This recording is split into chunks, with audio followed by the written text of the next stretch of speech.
Vale, ahora sí, cuando quieras. Vale. Bueno, ¿se me escucha bien? Sí. Sí. Vale. Pues una prueba rápida de...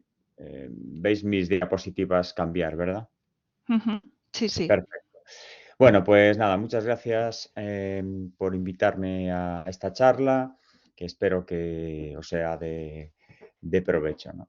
Es un tema, como ya todos sabemos, ahora mismo la IA en la educación, a todos los niveles, no solo universitario, pues es un tema que a todos nos preocupa mucho como docentes, ¿no? Entonces, bueno, yo simplemente por matizar alguna cosa en la presentación, que es básicamente lo que tenía que incluir, os diría que mi interés investigador y docente vienen de un campo de la inteligencia artificial, de una visión bastante aplicada a la inteligencia artificial, ¿no?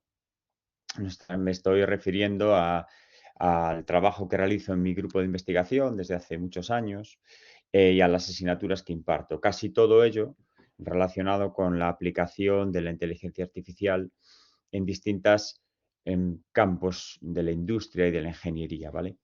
Pero bueno, dentro de este afán por aplicar la inteligencia artificial, hace unos años montamos una spin-off, una empresa con base tecnológica y con participación de la universidad para poner en el mercado un robot educativo porque teníamos la sensación de que había ahí un nicho y de hecho nos hacía falta para nuestras propias docencias, ¿no? Entonces, bueno, después de muchos años peleando, el robot educativo, pues la empresa ha sido comprada por otra, el robot lleva su rumbo, pero por todo eso, bueno, pues yo me vi involucrado en el campo de la educación en inteligencia artificial, ¿no? A través de diferentes proyectos Erasmus, proyectos nacionales, y es un campo que, bueno, pues que ahora mismo es el que casi se podría decir que ocupa todo mi tiempo. Entonces, a lo largo de la presentación, se notará en algunos momentos que tengo una cierta inclinación hacia una IA más aplicada, no una IA teórica. Y, y bueno, viene de este bagaje previo. Entonces, metiéndonos en harina, mi presentación tiene una parte inicial, este curso tiene una parte inicial en la que os intento justificar cuál es el estado actual de la inteligencia artificial en la educación. Luego me centraré en una parte que es fundamental, que es cómo nos podemos formar todos en las bases de esta nueva tecnología que se está haciendo a nivel internacional. Y luego entraremos en la parte que creo que os puede ser más interesante a corto plazo, que es pues, cómo podéis aplicar estas herramientas en vuestra práctica diaria. Por tanto, me gusta empezar siempre mis presentaciones haciendo una definición, aunque todos más o menos tenemos una idea de lo que es, pero necesito hacerla para centrar todo el resto del argumento de esta presentación, ¿no? Entonces, esta es la definición de la IA que a mí me resulta a día de hoy más adecuada y pertenece a UNICEF. No me he buscado una referencia muy sesuda, sino una referencia un poco más global, más social, ¿no? Entonces, la IA se refiere a sistemas computacionales que pueden dar un conjunto de objetivos humanos, hacer predicciones, recomendaciones o tomar decisiones que influyen en entornos reales o virtuales. Parecen funcionar autónomamente y pueden adaptar su comportamiento aprendiendo sobre el contexto. Bueno, aquí hay un montón de conceptos, ¿no? Un montón de conceptos que dependiendo de la audiencia, lo que os puede interesar, se podrían profundizar más o menos. Yo solo quiero destacar algunos que son básicos para comprender esta tecnología. El primero es evidente, ¿no? Estamos ante sistemas computacionales, ¿vale? Máquinas con algún tipo de soporte computacional. Bien. Y el segundo elemento que quiero destacar es que el campo de la IA surge para resolver problemas al ser humano, ¿vale? Resolverle problemas al ser humano. Por tanto, el humano debe estar siempre en el centro de todas las aplicaciones de la inteligencia artificial. Esto es un concepto fundamental que me interesa que todos tengamos claros desde el principio. Y después, pues bueno, le podemos atribuir a un sistema de inteligencia artificial una serie de propiedades que podemos relacionar con la inteligencia humana y que serán las que vamos a ir matizando a lo largo de la charla. Es un campo, la IA, a día de hoy multidisciplinar, ¿vale? Es muy importante tener claro este concepto. En España se han lanzado una serie de titulaciones universitarias, grados y másters relacionados con la inteligencia artificial y los resultados, perdón, casi todos ellos provenientes de las carreras de informática, y los resultados, bueno, están siendo relativamente buenos, pero hace falta dar una vuelta a este concepto. El concepto es que la inteligencia artificial es mucho más que informática. Entonces, tanto un máster como un grado de inteligencia artificial debería formar a los estudiantes en neurociencia, psicología, biología, ética y muchas otras cualidades que a día de hoy están un poco marginadas. Y es fundamental, por lo que voy a ir explicando, y por este concepto de la IA centrada en el humano que ya anticipé. Bueno, pues este campo multidisciplinar trata de simular inteligencia humana. A día de hoy, cualquier sistema de IA que hayáis probado o cualquier sistema computacional un poco avanzado, nos queda bastante claro que es muy inteligente si medimos la inteligencia como ese conocimiento exhaustivo y amplio de un cierto tema. Esto es habitual. Cuanto más conocimiento tenemos de un tema, pues, oye, lo asociamos a un mayor nivel de inteligencia. En eso hace tiempo ya que los sistemas computacionales nos superan. Capacidad de cálculo, pues más de lo mismo, ¿no? Podemos imaginar que la capacidad de cálculo que tiene cualquier sistema digital avanzado es muy superior a la nuestra, pero otros conceptos que mencioné previamente, no tanto. Se está en ello. Capacidad de razonar, de adaptarse o de aprender son conceptos que todavía la inteligencia artificial tiene un largo camino para poder llegar a simular esta inteligencia humana. Una característica que me gusta mencionar de los sistemas de IA, porque yo creo que se entiende, lo entienden bien los estudiantes, lo entiende todo el mundo, es este concepto de resolver problemas de manera autónoma. Autónoma significa sin intervención del humano, en este caso. Vuelvo a poner el humano en el centro, ¿vale? Entonces, todo sistema computacional con esta capacidad podríamos considerarlo que es un sistema inteligente, ¿vale? Pero bueno, ¿qué hace especial a la IA? Porque tenemos muchos otros programas informáticos que ya proporcionan soluciones de una manera más o menos autónoma, ¿no? Pues tres grandes ideas aquí. La primera, somos capaces de resolver problemas más complejos. ¿Más complejos en qué sentido, no? En que eran problemas que hasta ahora estaban resueltos por los seres humanos. Es decir, estamos en el punto en el que los sistemas computacionales pueden tomar decisiones de manera autónoma, sin introducir al humano en el proceso de decisión. Y eso no había ocurrido hasta el momento, ¿no? Entonces, ahora entramos en los límites de la inteligencia artificial, en el sentido de, vale, tenemos una tecnología que puede tomar decisiones que eran nuestras hasta este momento. ¿Esto plantea algún problema ético, legal? Bueno, pues detrás de esto está la nueva ley de la inteligencia artificial, que supongo que conoceréis, que recientemente fue aprobada, afecta a Europa y establece una serie de riesgos en la implantación de la inteligencia artificial, en los sistemas de inteligencia artificial. Entonces, ¿por qué es necesario establecer estos riesgos, no? Pues porque nos hemos dado cuenta de que la irrupción de los sistemas de IA en esta toma de decisiones autónoma está dando lugar a una serie de problemas, de desigualdades, de situaciones que no teníamos contempladas y que producen fallos. Si no hubiese fallos, no estaríamos ahora preocupándonos de esta ley de la IA, ¿no?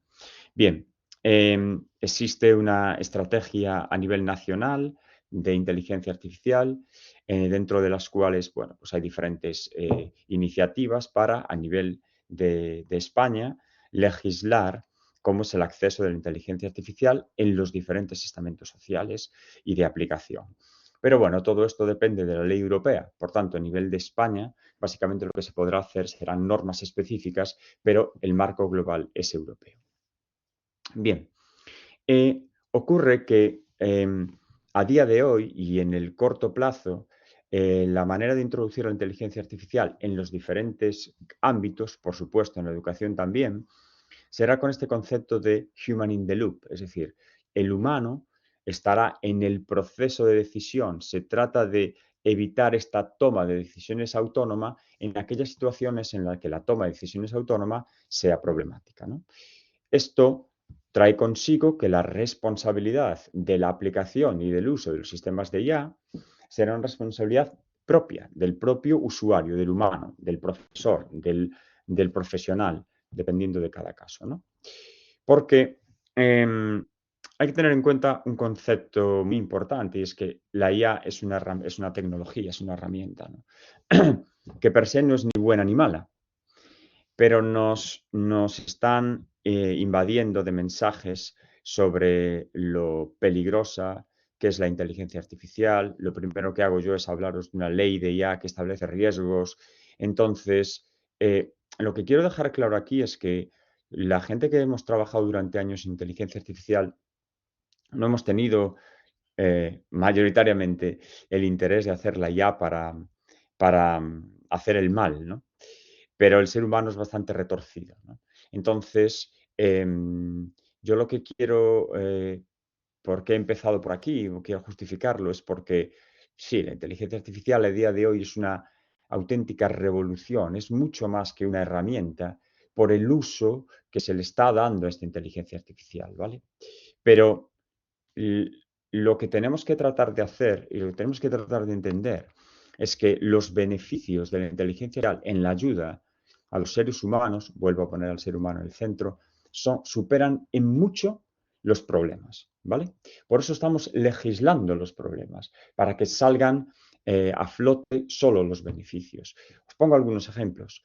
Realización de tareas repetitivas, complejas o peligrosas. Muchísimas. Pensemos en robótica, pero muchas otras, ¿vale? Avance científico y técnico, analizando problemas a mayor escala. Pongo muchas veces el mismo ejemplo, ¿no? El caso de medicina, en el cual en un futuro no muy lejano cualquier médico podrá tener a su lado un sistema de recomendación y de ayuda que habrá sido entrenado con cientos de miles de casos médicos. Por tanto, tendrá acceso a una información de gran valor a la hora de tomar un diagnóstico, ¿no? O, a nivel mucho más global, podemos utilizar la inteligencia artificial en los objetivos de desarrollo sostenible para evolucionar como sociedad y resolver problemas que hasta ahora no tenemos una historia muy buena los seres humanos a la hora de resolverlos, ¿no? ¿Por qué no es posible utilizar la inteligencia artificial para analizar qué posibilidades tenemos a la hora de afrontar pobreza, afrontar desigualdades? ¿Por qué no? La inteligencia artificial tiene una capacidad muy grande de analizar estos problemas. En resumen, esto se ejemplifica, bueno, se conceptualiza en el concepto de Human Augmentation, del que empezaréis a oír hablar, si no habéis oído, en el futuro, ¿no? La inteligencia artificial debería tender a esto. Será una evolución, en cierto sentido, en la cual el humano y la máquina trabajarán conjuntamente para lograr niveles de inteligencia, niveles de resolución de problemas mayores a los que podemos lograr como individuos, ¿vale? Con lo cual, este concepto de Human Augmentation es lo que debería quedar claro siempre que estamos hablando de inteligencia artificial, con todos sus problemas. Los problemas se tendrán que legislar, se tendrán que atacar, pero este es el concepto de la IA. ¿Y cómo podemos potenciar esta IA útil para la sociedad? ¿Cómo podemos lograr este objetivo que ahora mismo parece que está un poco lejano, ¿no? Con educación. Este es el enfoque de esta charla, este es el enfoque que yo trato de decir siempre, ¿no? Tenemos que conseguir un nivel de educación mayor en toda la sociedad para poder hacer frente a esta nueva revolución, a esta nueva era. Bueno, centrándome ya entonces en la IA en la educación, que me gustaría dejar claro que existen como dos grandes ramas de investigación, de desarrollo. Una es la educación con inteligencia artificial, es decir, el uso de herramientas de IA en la educación. Dedicaré la segunda parte de mi charla a hablar de esto y toda la parte final, supongo, de resolución de dudas irá en esta parte, pero quiero empezar por otra que igual es menos conocida, que a mí me parece que es la base y que es la educación en inteligencia artificial. Es decir, el formarnos en los fundamentos de esta nueva tecnología y tratar de entender por qué es necesario conocerlos, ¿no? Bueno, en este campo de la educación en inteligencia artificial, hace años que se lleva trabajando en diferentes países. El objetivo inicial de la educación en inteligencia artificial es dar una formación a, normalmente a estudiantes de secundaria, que es por donde se ha comenzado a trabajar, en los fundamentos de esta herramienta digital, para que puedan conocer pues, cómo funcionan los sistemas con los que se van a encontrar en su día a día, ¿no? Bien, Estados Unidos lleva muchos años trabajando en esta iniciativa, AI for K-12, que es la que básicamente todo el mundo utiliza como referencia. Es muy destacable lo que han hecho. Han conseguido resumir toda la inteligencia artificial en 5 grandes áreas que habría que estudiar y están creando guías de estudio para que los profesores puedan empezar a introducirla en el corto plazo, ¿no? Tiene un objetivo en el 2030 para tener ya asignaturas en planes oficiales, primaria, secundaria y formación profesional, etcétera, ¿vale? Entonces, Estados Unidos, digamos que lleva la voz cantante.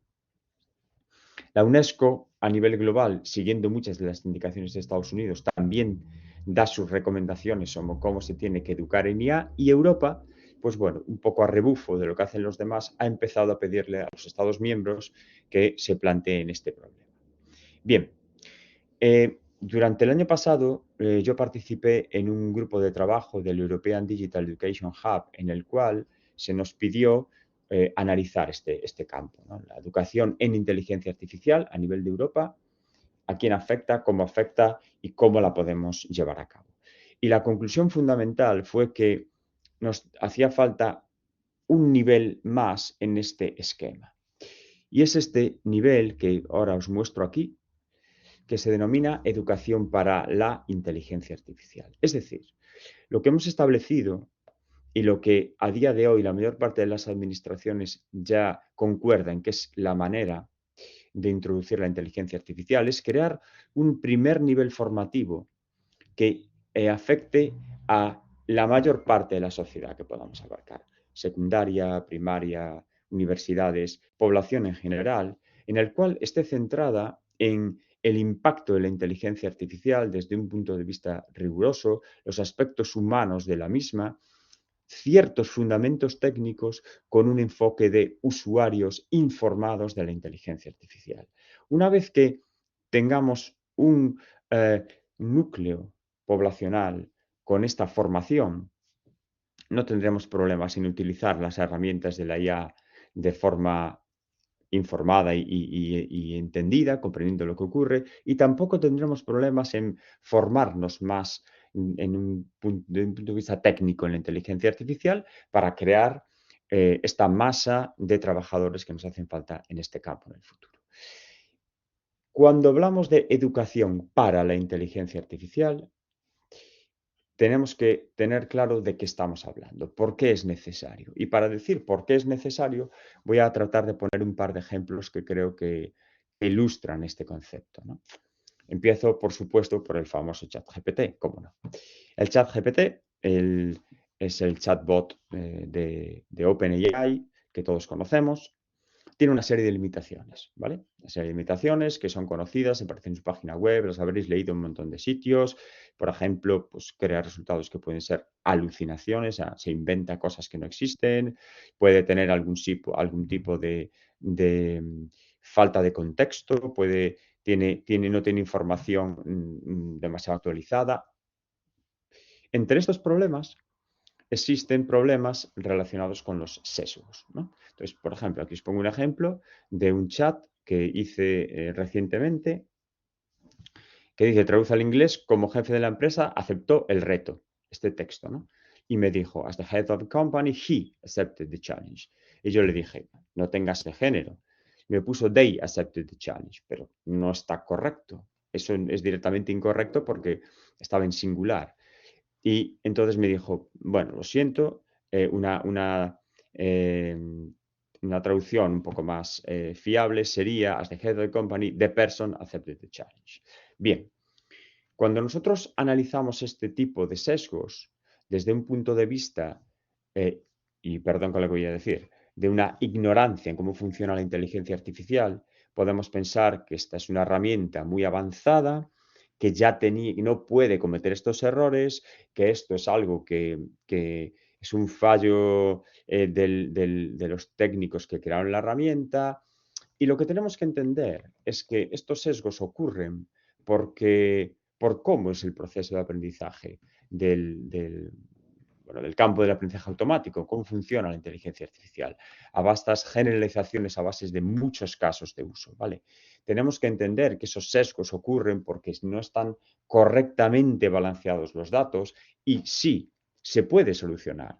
Es una cuestión de balancear esos datos, meter más datos que no incluyen sesgos de género. En este caso, la herramienta, además, tiene un error que es un error, evidentemente, ¿no? Pero no es fácilmente encontrable porque aceptó el reto en castellano, no requiere del sujeto y en inglés sí. Entonces, al poner el sujeto, bueno, pues lo puso masculino. Eso es lo que hay que solucionar.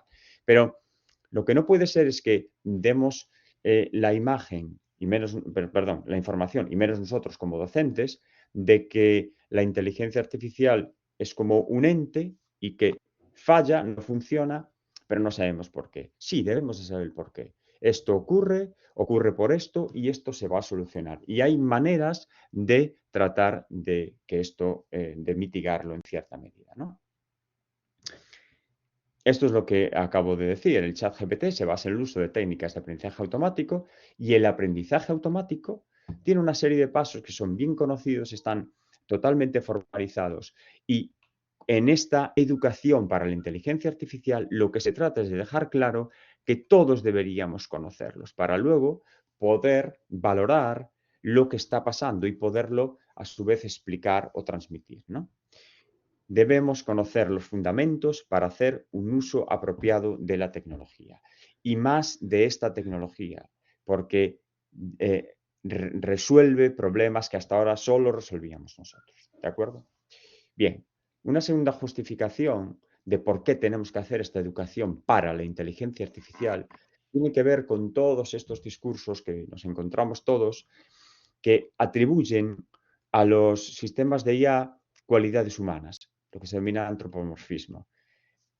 Existen multitud de artículos que, bueno, aquí pongo una serie de ellos, luego evidentemente os pasaré mis diapositivas para que podáis revisar, que ya empiezan a hablar de estos problemas. No es cierto que podamos atribuirle, y menos como profesores, no debemos atribuir a los sistemas de IA ciertas cualidades inteligentes que están en el ser humano, porque no son verdad. ¿Y por qué no son verdad? Para eso tenemos que conocer cómo funcionan, cuáles son los fundamentos de estos sistemas de IA y qué generan, ¿no? Entonces os pongo aquí algunos ejemplos típicos también. Fijaos, el chat GPT es capaz de hacer esto. Explícame qué es la IA generativa mediante un poema dedicado a los profesores de la Universidad de Lleida. En Lleida, donde el saber florece, donde cada mente ansía conocer, los docentes con pasión se enaltecen, la IA generativa van a tejer. Bueno, no lo voy a leer entero, lo vais a tener ahí, pero cualquiera que utilice esto podría decir, sí, la inteligencia artificial tiene gusto, tiene un toque inteligente, un conocimiento, una capacidad de razonar. Y entonces yo le pongo este contraejemplo, ¿no? Y le digo, estaba haciendo una imagen para un cuento que tiene que hacer mi hija y le digo, crea una imagen de estilo infantil con un fantasma saliendo de una chimenea y un niño asustado, pero ilusionado a la vez. Y me hizo esto. Y yo dije, bueno, igual no me explica bien. Quiero que se vea mejor la chimenea, porque yo a la izquierda no la veo. Y que no sea tan infantil. Bueno, y me saca esto. Perfecto. Saliendo de la chimenea, parece un mural.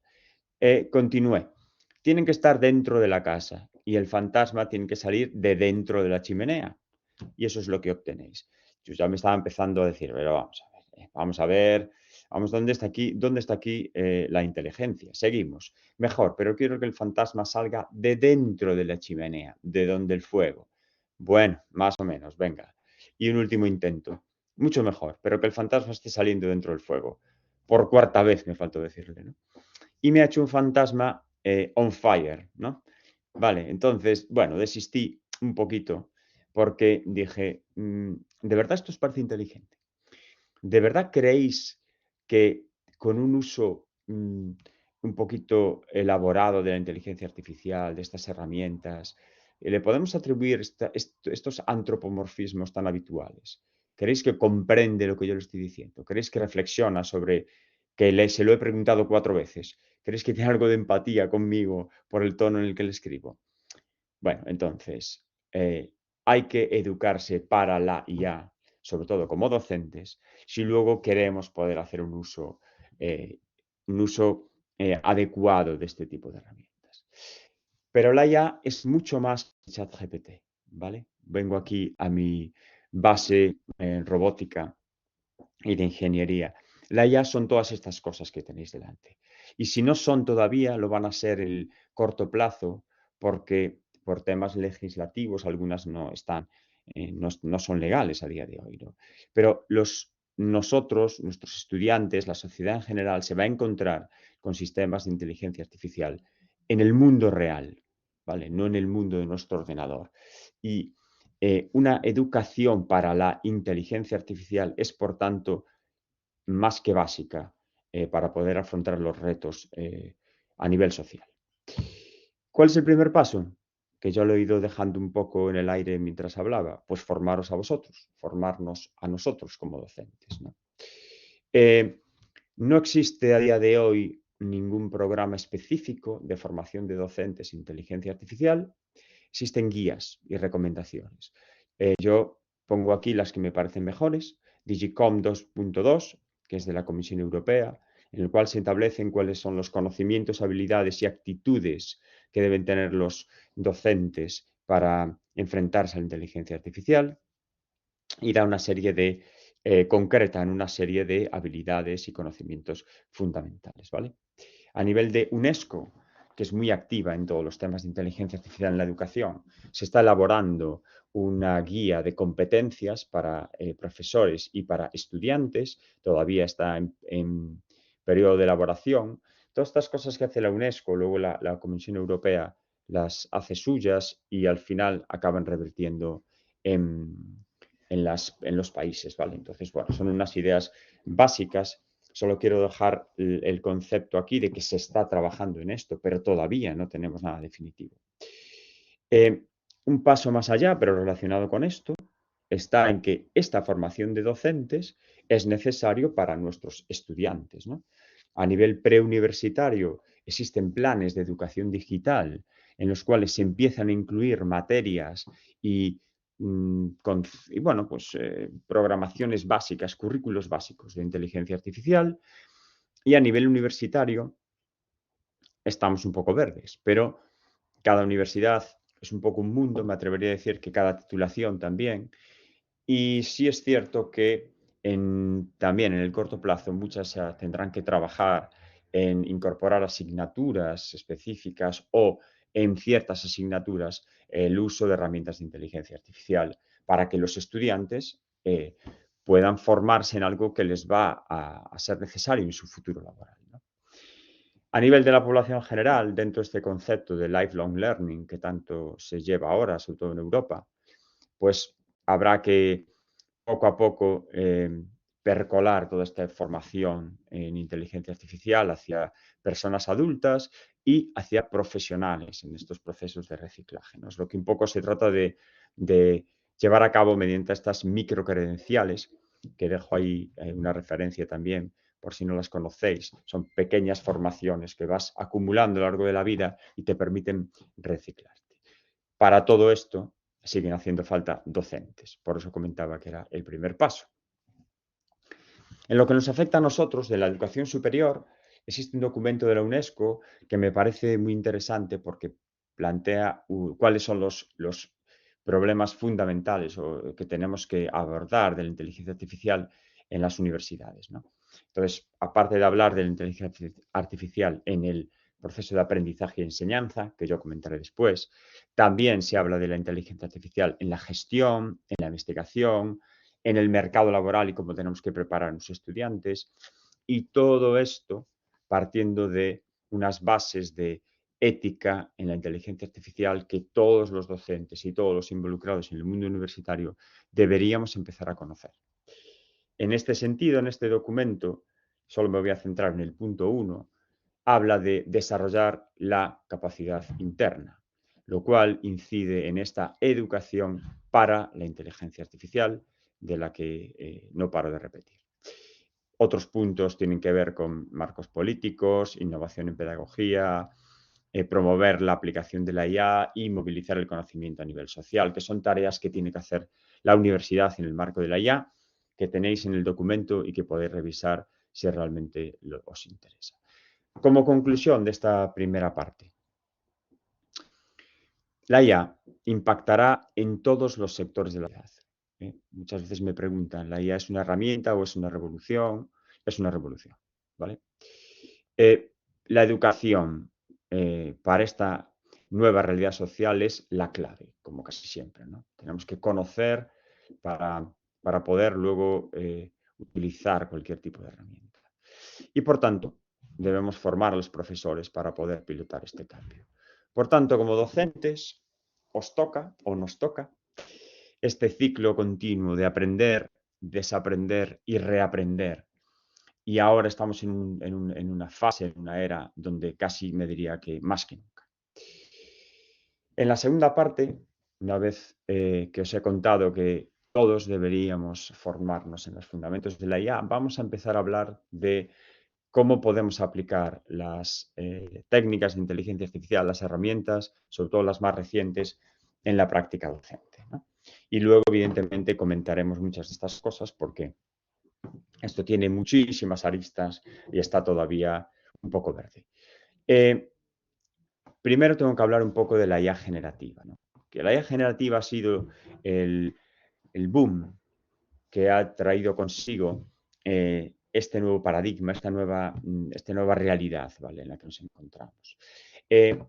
Y es la IA generativa, dentro de la IA generativa están las principales técnicas de IA que aplicamos en educación o que existe ahora mismo el interés de aplicar en educación. Básicamente son modelos computacionales capaces de crear contenido digital, entre comillas, original, ¿vale? Si sabemos un poco de inteligencia artificial, original es un concepto complicado y realmente ha aprendido a base de otros casos, como también aprendemos nosotros los humanos. Entonces, el concepto de qué es original, pues a lo mejor hay que revisarlo y depende también de quién sea la persona que lo recibe, si le parece o no original. Pero bueno, la idea es que es capaz de generar contenido a nivel de imágenes, texto, música, vídeo, audios, etc. Y se fundamenta en técnicas de lo que se denomina aprendizaje profundo, deep learning, ¿vale? Son capaces de manejar grandes volúmenes de datos y extraer patrones, generalizaciones y modelos que permiten crear nuevas soluciones, ¿vale? No hace falta que uno, para formarse en los fundamentos de la IA, conozca qué son las redes antagónicas generativas, por ejemplo, las GAN, o qué son los transformers, ¿no? Pero tener un concepto de cómo funcionan sí sería interesante, ¿vale? Entonces, bueno, no voy a entrar aquí en los detalles, pero es por enlazar esta segunda parte con la anterior. Existen multitud de portales que tienen recursos de IA generativa en educación, ¿vale? Yo os pongo este aquí, conozco a la persona que lo lleva y lo mantiene, es una profesora universitaria de Croacia y ella, bueno, pues tiene un grupo de gente que está más o menos trabajando. No voy a decir a diario, pero casi, porque esto cada poco tiempo están saliendo nuevas aplicaciones y ha creado una serie ha tratado de organizar las herramientas que existen actualmente, ¿no? Entonces ahí podéis ver grandes categorías como herramientas de texto, chatbots, de imagen, creación de música, de vídeo, de audio, presentaciones. Bueno, seguramente existen más, seguramente aparecerán más en el futuro. Esto es un mundo, ¿vale? Entonces, no podemos abarcarlas todas. Yo creo que me voy a centrar en los grandes tipos que actualmente nos pueden preocupar más. Pero bueno, que sepáis que ahí lo tenéis y lo podéis consultar. Generación de texto, ¿no? Vale, vamos a empezar por el chat GPT y vamos a tratar de enfocar el resto de técnicas. Bueno, como lo sabéis, está desarrollado por OpenAI, se lanzó no hace tanto tiempo, aunque pueda parecer que ya fue hace años. Realmente los tiempos que manejamos en el desarrollo en IA son otros. O sea, que las cosas de un mes para el mes siguiente han podido cambiar, ¿no? Y bueno, se basa en las familias de lo que se denominan grandes modelos de lenguaje. Ahí ellos han sacado diferentes versiones de los modelos de lenguaje. El 3.5 es el que es gratuito, el 4 es el que es de pago y bueno, pues cada modelo de lenguaje pues es capaz de manejar más palabras y más contexto, que os voy a explicar un poco, y por tanto cada modelo de lenguaje, digamos, más grande, pues os va a resultar más útil, ¿vale?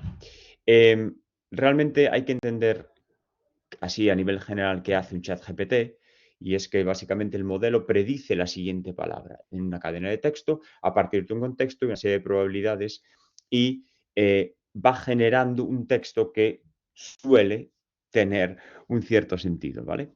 Pero esto es lo que hace el modelo. Muy bien. Eh, el uso del chat GPT depende de cómo escribamos las peticiones que le hacemos por texto, lo que se llama generar prompts, los prompts, ¿vale? OpenAI tiene, por ejemplo, aquí tiene una guía en lo que se denomina Prompt Engineering, hay multitud de cursos, si los queréis los podéis hacer, yo he hecho alguno, bueno, siguiendo la guía y con un poco de paciencia, no me parece imprescindible hacer un curso, eso es mi opinión, ¿vale? Lo que hay que tener en cuenta son como tres grandes ideas a la hora de generar prompts que me permitan una respuesta más adecuada, ¿no? Incluir detalles para obtener mejores respuestas, ¿vale? Por ejemplo, proporcionar ejemplos, suele funcionar muy bien, especificar la longitud de un resultado que no se tenga que imaginar demasiado. Ahora voy a poner ejemplos, ¿vale?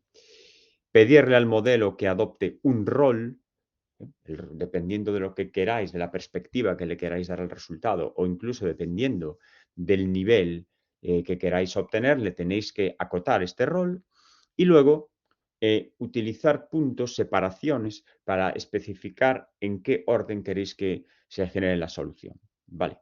Estos son como las tres grandes recomendaciones. Casi todas las herramientas de IA generativa requieren de prompts. ¿Vale? En casi todas estas recomendaciones funcionan. Ahora estamos centrados en el GPT, pero lo podéis aplicar a otras. Aquí os pongo un ejemplo de prompting, ¿vale? Yo le escribí, explica el concepto de virtud en el estoicismo para estudiantes de secundaria.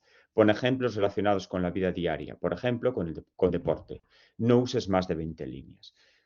Creo que se entiende, ¿no? Un poco el concepto. En esa ayuda que os puse antes de ChatGPT, ellos incluyen ejemplos concretos de cada una de esas tips, de esas ideas, ¿vale? Y bueno, esta fue la respuesta que obtuve.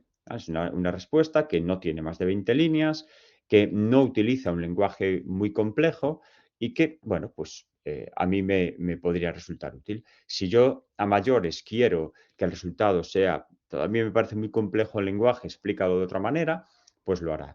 Y como veis, ha incluido aquí un ejemplo concreto de un equipo de fútbol en la escuela. Si no me gusta el fútbol, le cambio el deporte. Lo que tenemos que entender es que en nuestra cabeza la pregunta parezca sencilla, no quiere decir que lo sea. Y este es el concepto de fondo. Explica todo como si no tuviese idea. Bien, una manera de suavizar este proceso de tener que hacer prompts excesivamente con mucho detalle, mucha información, es añadirle contexto. ¿Vale? Entonces, el contexto se puede añadir copiando un texto previo o metiendo una frase basado en este texto, haz esto, o como he hecho yo en este ejemplo, yo tenía una nota de una reunión. ¿Veis? Esto es una nota de una reunión. No tengo ahora mismo muy claro ni lo que ponía. Era una nota de una reunión en la que habíamos tratado una serie de temas en un proyecto en el que estoy metido. Y añadí este archivo como contexto, el archivo, un archivo de texto, ¿vale? Y le dije, haz un resumen de las notas de la reunión. Bien, y aquí me hizo un resumen de las notas de la reunión, que está bastante bien. No le puse ningún detalle más, por eso el resumen tampoco es excesivamente acotado. Pero luego le dije, haz un resumen de las notas de la reunión en 5 puntos básicos como si fueses uno de los asistentes. Como uno de los asistentes destacaría lo siguiente de nuestra reunión. y me ha hecho esto. ¿Por qué me puede interesar esto a mí? Pues me interesa porque a lo mejor tomé unas notas rápidas y luego para pasarlo a un documento en el que tenga que hacer las notas de la reunión, los minutos estos famosos, pues me puede ser más interesante darle un poco más de prosa, ¿no? Bueno, pues aquí lo tengo. Bien, el prompting aquí, al meterle contexto, no necesito ser tan específico porque ya está el contenido allí. Muy bien. Otro ejemplo de uso de ChatGPT y contexto es este que veis aquí. Yo le pongo a partir de la información de esta página web, es una página web de un pueblo que tenemos aquí al lado en Coruña, que es la Wikipedia, ¿eh? Necesito un texto de 20 líneas que me sirva para proporcionar rutas de senderismo por esta zona. Y me ha creado exactamente eso y está bastante bien. Incluso me da un par de puntos por el que podría pasar. ¿Por qué? Porque le estoy dando contexto y el contexto en este caso es una página web. Vale. Entonces, es el prompt engineering, ¿vale? Es el punto por el que estoy arrancando a hablar del chat GPT, implica tener en cuenta una serie de tips básicos, de ideas básicas y practicar y probar. Y acordaos de que le podéis dar contexto de tal manera que le acotáis un poco las posibilidades. Esto es muy importante. Esta es una gráfica que le pido prestado a mi colega Carlos González Morcillo de la Universidad de Castilla-La Mancha, que la verdad es que si alguna vez tenéis oportunidad de asistir a una conferencia suya sobre IA generativa son súper interesantes y muy divulgativas. Y él hizo esta gráfica en la que básicamente lo que queremos destacar es que cada nueva versión de ChatGPT os va a resultar más útil. Entonces, ya sé que las últimas son de pago, cuanto más grande, más hay que pagar, pero esto se supone que llegará en un futuro a algún tipo de estabilización en el coste. De hecho, a día de hoy, yo, por ejemplo, tengo el GPT-4, porque lo utilizo bastante, ¿vale? Pago una cuota de 20 euros al mes. Estoy convencido de que esto va a bajar. ¿Vale? Y luego hablaremos sobre cómo las universidades además pueden tratar de financiar en parte esto. ¿Por qué lo digo? Porque yo a partir de esta versión he podido generar muchas de las imágenes que os enseñé antes en el ejemplo del juego de mi hija y otras, porque me permite trabajar con información multimodal, que es lo que os voy a comentar ahora mismo, a continuación. ¿Vale? Entonces, cuanto más actualizados estemos en estos modelos, mejor, ¿vale? Bien, ¿qué significa esto de que ahora el GPT es multimodal? Pues que podemos añadirle imágenes y pedirnos que nos genere imágenes de una manera muy sencilla. Entonces, fijaros la potencialidad que podría tener el análisis de imágenes con ChatGPT. Me descargué esta imagen sobre el mercado de la educación de IA en Estados Unidos y le dije, por favor, explícame qué conclusiones puedo sacar de esta gráfica. Pues lo podéis leer. Os lo dejo ahí para que lo leáis y deis una vuelta a ver qué os parece. Yo creo que es bastante útil, ¿no? Me habla de la tendencia, me habla de la tasa de crecimiento anual compuesta, me hace un pequeño análisis del valor de mercado, aunque no se puede ver la escala y por tanto no es tan fácil que saque esa conclusión y al final me dice que están sacados de una fuente y por tanto hay que fiarse de ellos según lo que diga la fuente, ¿no? Bien, es un análisis interesante. Fijaros en la potencialidad que puede tener esto. Estáis en una charla, en una conferencia o vuestros estudiantes y esto se hace mucho hoy en día, ¿no? Saca una foto con el móvil, ¡pam!, a la diapositiva. Sacas una foto con el móvil a una diapositiva y le puedes decir, oye, explícame esto porque no estaba atento, no me enteré, a ver de qué va. Y te lo explica. Vale. Entonces, que sea multimodal es un avance brutal. Brutal, vale. Algunas ideas de uso que os puedo dar en este caso de ChatGPT me sirve para cualquier otro generador de texto. Pues para los estudiantes, los típicos, ¿no? Porque aquí tampoco, luego trataré de ser un poco más original, pero por ahora quiero que veamos los típicos, ¿no? Ellos pueden crear exámenes para practicar antes de vuestro examen. Pueden, cuando están estudiando, si a lo mejor tienen un caso de un tipo o dos y necesitan generar 4 o 5 de, por ejemplo, textos con distintos tipos de enfoque, lo pueden generar y así pueden comparar. Pueden, evidentemente, crearse esquemas resumen para estudiar sobre un esquema y no sobre un montón de información, pueden corregir textos en otros idiomas, elaborarlos, bien. Los profesores, ¿qué podemos hacer?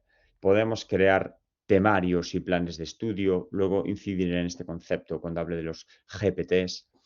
Podemos pedirle que nos ayude a ser originales en preguntas de examen, en una metodología que estemos usando, ¿no? Y que nos parece que, bueno, pues que deberíamos actualizar, que nos proponga una nueva metodología, explicaciones sobre cosas que a lo mejor no tenemos tiempo de hacer oye, dame un pequeño glosario, perdón, un pequeño documento de cómo se podrían añadir referencias bibliográficas para que los estudiantes lo hagan bien de una vez y se lo pasáis. Bien, existen un montón de aplicaciones de uso de GPT en educación para profesores y os recomiendo que las probéis y este documento, que es gratuito, que está hecho por una profesora de la Universidad de Barcelona y que, bueno, a mí me parece que resume y contiene muchos de ellos y muchos otros ejemplos más de los que yo os puedo poner aquí, ¿vale?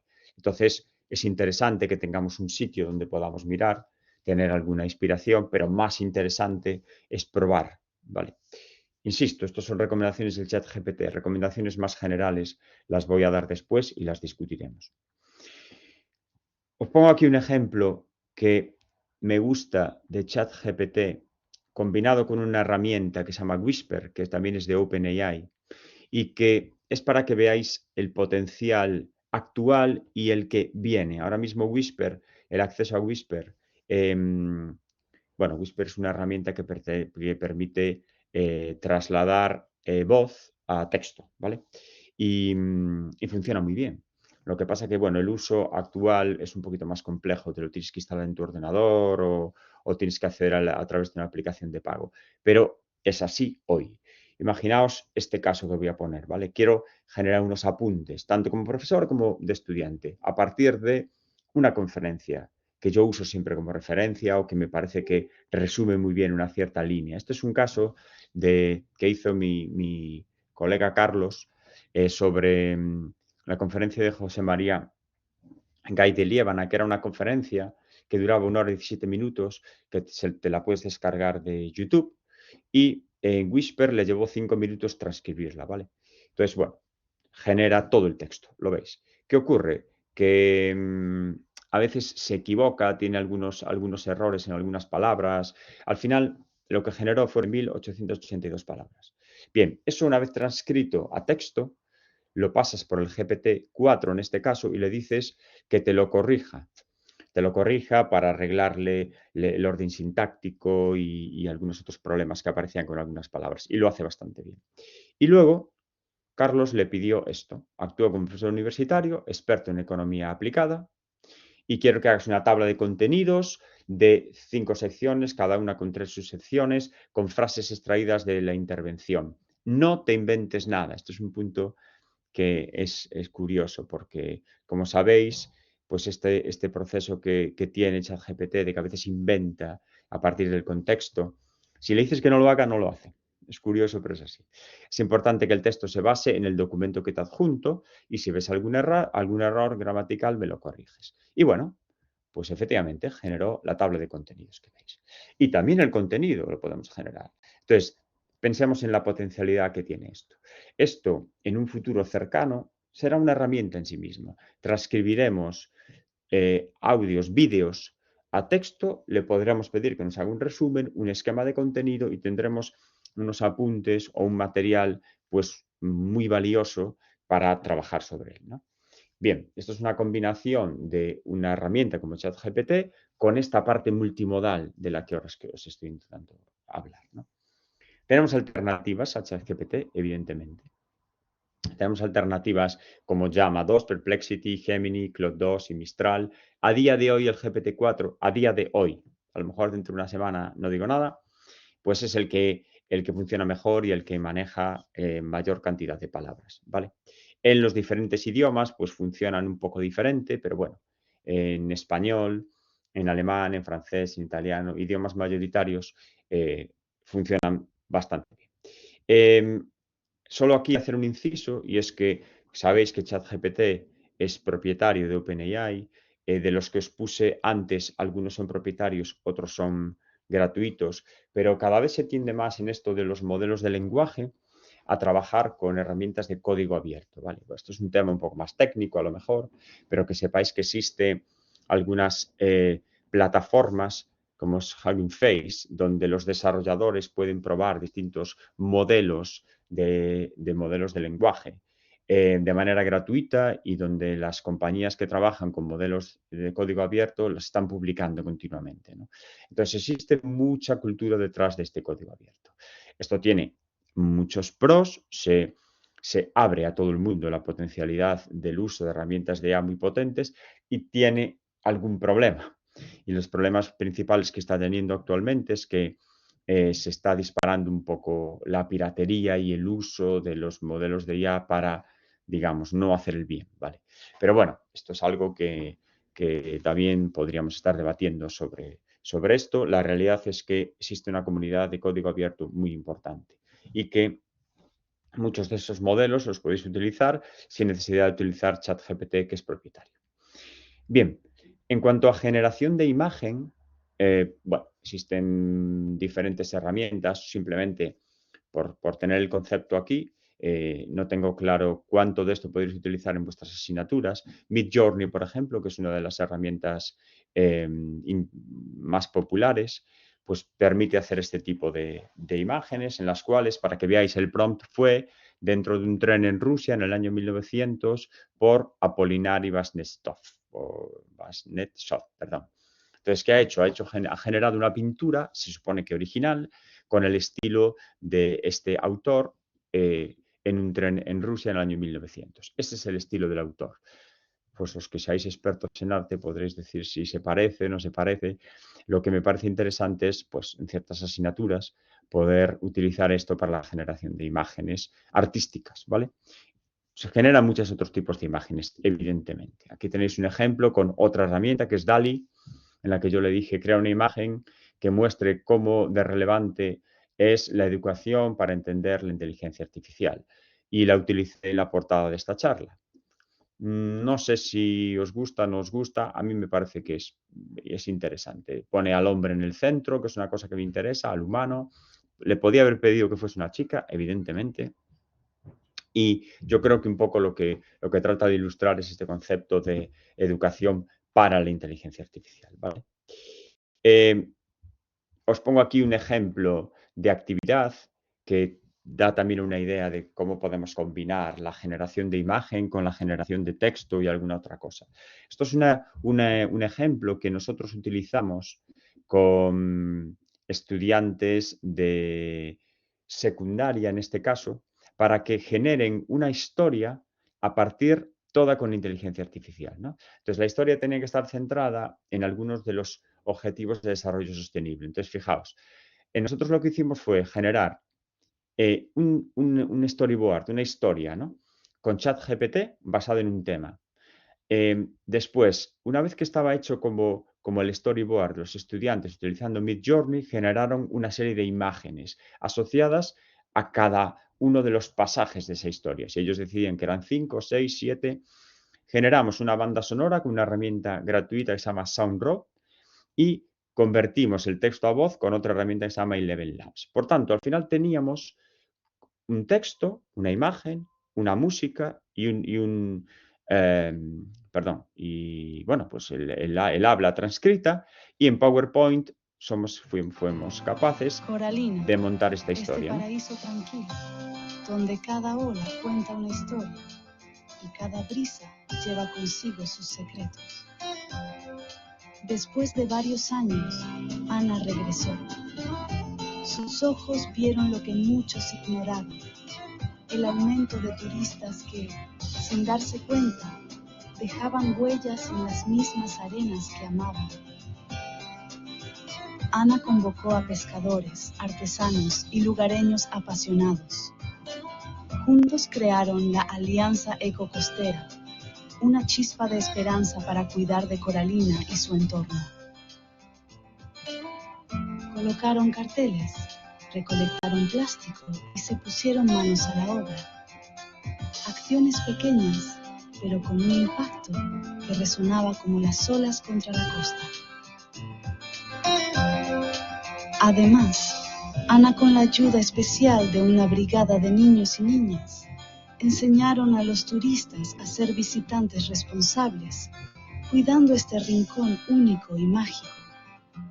Hoy, Coralina resplandece con playas renovadas, pescadores en armonía con el mar y turistas formando parte de esta historia sostenible. Bien, lo que quiero mostrar con este vídeo es una posible actividad. Esto lo hicieron estudiantes de secundaria y el interés no es la actividad en sí, o sea, es la reflexión sobre qué les pareció el proceso de generar la historia con inteligencia artificial. Primero, el trabajo que les dio, les pareció realmente inteligente la herramienta, les quitó más trabajo, dónde les supuso un esfuerzo extra y si realmente creen que podremos reemplazar, en este caso, a los creadores de contenido visual, ¿no? Entonces, es una actividad, yo creo que bastante interesante, sobre todo para estas edades. Y combina diferentes elementos, ¿vale? Creación de imagen, sonido, audio, vídeo, etcétera. Bien, en cuanto a generación de vídeo, os pongo aquí unos cuantos vídeos. Si no lo podéis escuchar, me lo decís que lo trato de arreglar, ¿vale? Hola, soy un avatar creado por Fran Bellas para esta charla en el campus de Ferrol, porque Ferrol mola. Bien, esto lo he reutilizado de una charla previa, como veis. Básicamente, este tipo de herramientas de generación de vídeo crean un avatar, vosotros le paséis el texto y el avatar pues lo reproduce. Bueno, a nivel educativo no tengo todo claro el impacto que puede tener, pero sí que es verdad que existe una serie de aplicaciones que partiendo de este concepto tratan de, y por ejemplo pasándoles una foto vuestra, ¿vale? Tratan de crear una presentación que se estaríais dando vosotros a partir de vuestros apuntes, por ejemplo, sin que estéis presenciales. No voy a entrar en los dilemas éticos que puede tener esto, simplemente que sepáis que este tipo de cosas se pueden hacer y más se van a poder hacer en el futuro. Este otro ejemplo, aquí con esta cara de pasmao que aparezco, es una herramienta que, bueno, yo creo que se explica por sí sola, ¿no? Hola, me llamo Francisco Bellas, soy profesor de la Universidad de La Coruña. En concreto, imparto asignaturas relacionadas con la robótica inteligente y con el aprendizaje automático. Y sin hacer nada más que pasarle este vídeo a la aplicación HeyGen, pues ocurre esto. Ciao, mi chiamo Francisco Bellas, sono professore all'Università di La Coruña. In particolare insegno materie legate alla robotica intelligente e all'apprendimento automatico. Ahora de repente hablo italiano. Konnichiwa, Francisco Bellas desu. Watashi wa La Coruña Daigaku no kyōjū desu. Watashi wa ロボット工学と機械学習に関連する科目を教えています。具体的には Hablo japonés, algo nunca pensado por mí. Y ahora voy a poner un fragmento en inglés para que podáis ver ya de una manera un poco más seria, ¿no? Pues que podría serme de utilidad si en un momento tengo que hacer una charla o dar una introducción a una charla en algún sitio y el idioma, pues por lo que sea, no lo domino o no me veo suelto para comunicar. Hello, my name is Francisco Bellas. I am a professor at the University of La Coruña. To be more precise, my area of expertise lies in teaching subjects that are directly related to intelligent robotics and machine learning. Bien, estas cosas se pueden hacer, ¿vale? HeyGen es de pago, pero bueno, la cuota es muy baja, te permite generar muchos vídeos y como estas hay muchas otras. A nivel educativo, os estoy dando ideas, ¿vale? Yo creo que esto sí puede tener su encaje, pero son conceptos que me gusta que cada uno los piense en el contexto de su materia. Pero bueno, como sabéis, la creación de vídeo ha pegado un vuelco bastante gordo en la última semana, cuando OpenAI ha mostrado los primeros vídeos que son capaces de generar con su herramienta Sora a partir de un prompt, no nos olvidemos. Le escribes lo que quieres y te genera estos vídeos con esta calidad. Le puedes decir el entorno, el tipo de movimiento de cámara. Bueno, realmente esto es muy novedoso para que podamos todavía tener una idea clara de lo que puede ser, pero desde luego a mí me parece impresionante este tipo de herramienta. Y ahora, visto un poco texto, imagen y vídeo, quiero comentaros el concepto de GPTs, que igual conocéis, pero que abren también un nuevo campo de aplicación. Los GPTs son modelos de lenguaje o, digamos, herramientas de IA generativa específicas de un tema. Es decir, se ha hecho que el contexto no sea el amplio total de un GPT-4, por ejemplo, ¿vale? Y se centra en un tema concreto. Entonces, OpenAI, por ejemplo, tiene una tienda de GPTs en la cual podéis buscar GPTs de diferentes aplicaciones. Y hay ya muchísimos publicados. Algunos son de los propios de OpenAI, pero hay muchos otros, de muchos otros creadores, ¿no? Entonces, esto es muy interesante y muy potente. Os pongo un par de ejemplos. Fijaos, aquí a la izquierda, en el campo de la búsqueda de artículos y referencias de investigación, existe el problema de que el GPT-4, si no le das mucha información, se inventa algunas de estas referencias, lo cual es altamente peligroso y, bueno, evidentemente no tiene ningún rigor. Pero Consensus es bueno, aparte de ser una aplicación independiente, ahora aparece como GPT de OpenAI y yo le hice esta consulta. Necesito un listado de 10 artículos de revista más destacados en el campo del uso de robots en museos. Lo que sea, ¿vale? Cada uno en lo suyo. No uses artículos de conferencias y no uses nada más antiguo de 2015. Y no os he puesto la lista completa, pero yo he verificado todos estos y la verdad es que son todos muy interesantes. Si yo tuviese que hacer una revisión y antes de hacer la revisión, seguramente vendría aquí y le pediría a Consensus que me diga cuáles son los 10 y los utilizo yo o se los paso a un estudiante para que estudiante de doctorado, por ejemplo, ¿no? Que está haciendo este tipo de procesos. Entonces, es muy potente el uso de GPTs. ¿Por qué esto funciona mejor que GPT-4? Porque tiene su propia base de datos, Consensus, ¿vale? Que está bastante revisada y entonces no se va a inventar esas referencias, ¿vale? Son referencias casi todas, por no decir todas, bueno, a mí nunca me ha pasado que me haya puesto una que sea mentira. Después tenemos aquí otro ejemplo, que es el Video Summarizer, que es otro GPT, en el cual, a partir de una URL que yo le pegué de YouTube, que tenía que ver, le dije, genera un resumen del vídeo. Este es un vídeo de Tony Nadal, el tío de Rafa Nadal, que es una TED Talk en la que habla sobre el valor del esfuerzo. Y le dije que me hiciese pues un resumen, es lo que hace, ¿no? Entonces me generó este resumen. Yo luego le podría matizar este texto para que lo haga con otro estilo, un estilo más sencillo, más complejo, lo que sea, ¿no? Pero los puntos que toco aquí, lo leeréis después si queréis, son en resumen perfecto de lo que estaba allí. Bueno, perfecto, es muy adecuado, ¿no? Entonces, claro, esto ahorra un montón de trabajo. Cojo un vídeo, le digo que me haga un resumen y sobre este resumen yo puedo empezar a trabajar, ¿vale? GPTs hay muchísimos. Otras herramientas que os quiero comentar, ¿vale? Para los usuarios del Microsoft 365, que no sé en vuestra universidad si sois todos, pero en la mía sí y muchas otras sí. Pues Microsoft tiene el famoso Copilot, que es, como Microsoft es parte de OpenAI, pues lo que han hecho básicamente es integrar un chat, como si tuvieseis integrado en vuestro Excel, en vuestro Word, pues un chatbot a la derecha.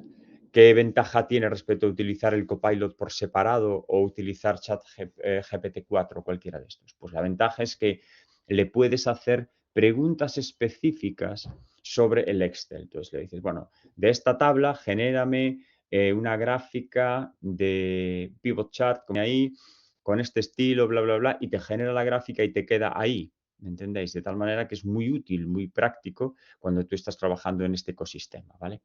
Esto mismo lo habrá para otros entornos, pero bueno, quería comentar el de Microsoft 365 en este punto porque me parece que queda bastante clara la potencialidad que tiene esto, ¿no?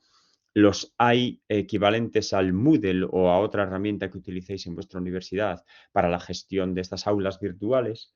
También los tenemos basados en IA. El más famoso es el Blackboard, que también es de Microsoft, o bueno, Microsoft está metido en eso. Blackboard permite, por ejemplo, os permitiría cosas como decirle, bueno, a partir de mi guía docente de la asignatura, quiero que me generes una programación en semanas, teniendo en cuenta que la semana 7 es festiva.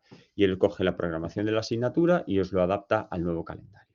Es muy potente el uso de de este tipo de herramientas de IA en la gestión de la docencia. Ocurre que esto es a nivel ya de las propias universidades, ¿no? Porque esto mismo que os acabo de decir lo podéis hacer con un GPT, le tenéis que pasar vuestra guía docente, ¿de acuerdo? Pero en la universidad habrá más información sobre calendarios, planes y demás. Por tanto, tenerlo todo englobado en un solo sitio, pues va a ser realmente útil. Y aquí os he puesto pues, algunas otras herramientas que os pueden ser interesantes a nivel universitario, ¿vale? Para crear vídeos, para chequear la originalidad de un texto, para generar presentaciones, alguien que esté trabajando con programación, ¿vale? Entonces, hay muchas, como ya os dije, este es un campo que es prácticamente inabordable a día de hoy. Yo me centraría, es mi recomendación, en ir paso a paso. Me hace falta texto, voy a probar un GPT, llama 2 si no quiero ir de pago. Me hace falta imagen, voy a Midjourney, me voy al DALL-E, etcétera, ¿vale? Y desde ahí nos vamos moviendo, porque si no, uno se siente abrumado por la cantidad de herramientas que hay. Y entonces ahora quiero dejar la última parte de mi charla para daros recomendaciones concretas y fijaros que el subtítulo que pongo es algunas recomendaciones en marzo del 2024, ¿vale? No me atrevo a deciros que estas recomendaciones valgan en el verano, ya ni siquiera. Vale, bien, entonces, bien, uso de IA en la educación. La realidad es esta. Los alumnos la van a usar. No podéis limitar que los alumnos no utilicen la IA generativa, por ejemplo, en su casa. Entonces, solución, prohibimos el uso, lo prohibimos. Italia intentó prohibir el uso de ChatGPT y duró la idea un mes. Hay miles de maneras de escapar de esto. Bien, limitamos el uso. Bueno, podemos tratar de limitar el uso de muchas maneras, ¿no? Mediante detectores de copias y plagios. En general no funcionan. Es complicado conseguir que lo hagan perfectamente bien porque hay maneras de hacer que el texto no se parezca, ¿vale? A lo que genera una IA generativa. Es decir, no es actualmente la vía más habitual. Entonces, nos volvemos a los métodos tradicionales y como buen gallego que soy, depende, ¿vale? Es decir, os voy a intentar justificar por qué depende el volver al método tradicional. Esto depende de alguna idea un poquito más elaborada. Las recomendaciones sobre el uso de IA generativa en la educación, las mejores que yo conozco, están en este documento.